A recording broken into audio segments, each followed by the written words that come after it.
Hi everybody, this is 2003 Mini Cooper R50. All of a sudden, the car stopped blowing cold air with AC on.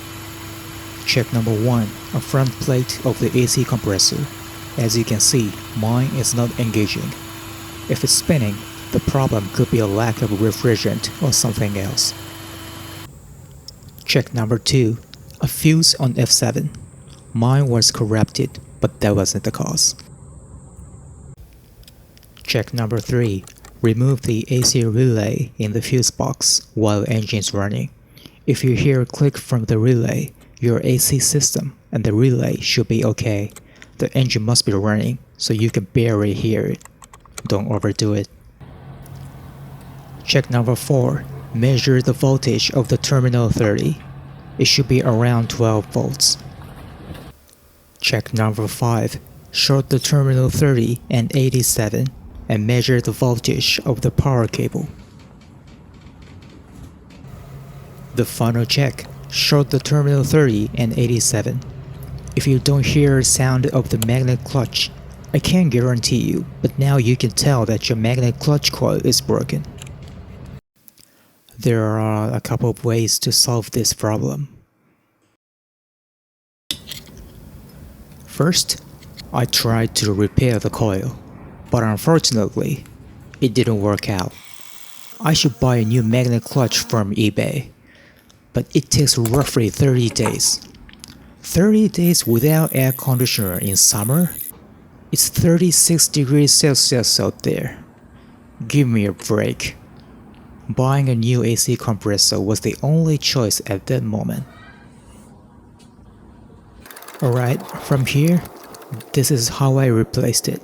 First, jack up your car and remove the wheels. Remove the wheel arch fasteners 1, 2, 3, 4, 5, and 6 on the top. I recommend you to buy the spares before you actually remove them. They are made of plastic, very easy to strip the screws. You don't have to take the whole thing off unless you want to. Just like that. You can leave the left wheel. There are only 3 fasteners to take off. Now go underneath of your car and remove those 2 screws. And 3 10mm fasteners. The undercover is now coming right off. Next, remove the front cover. 8mm bolts here. It's hard to see, but there's also one above. I disconnect the lights here. Torx T30 on each side. Don't over tighten the screws when you put them back on. A temperature sensor is attached, so be careful. Next, you need to remove the bumper. The bolts are sticking out, so I recommend to use a long socket. 5 30mm fasteners on each side. Don't forget to put the temperature sensor aside.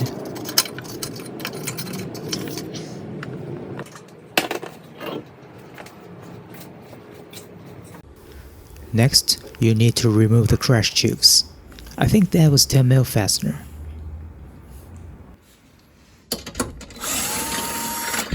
Two 16mm here.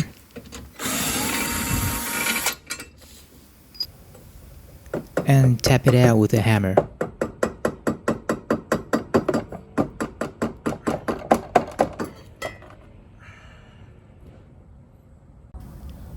Stick M8 bolts into the holes, so the radiator housing will not fall off. If you don't remove the upper radiator hose, probably this is the maximum space you can get. So now what I do is to slide the engine backwards. First, you need to remove the power steering fan.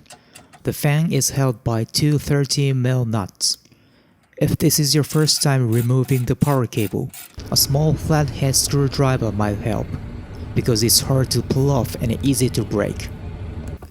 Remove two 16mm bolts. You don't have to take out the engine mount. Then you should be able to move your engine freely.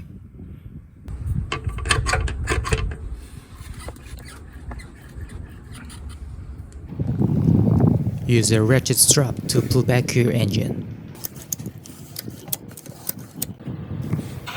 Now you should have a decent amount of space to work on. I know there are a lot of works just for replacing the compressor, but the engine bay is stiff, so can't help it. Please be sure to suck up all the refrigerant inside the line before you detach the compressor. I paid $20 for the job. There are two 6mm hex for the lines. They're pretty tight.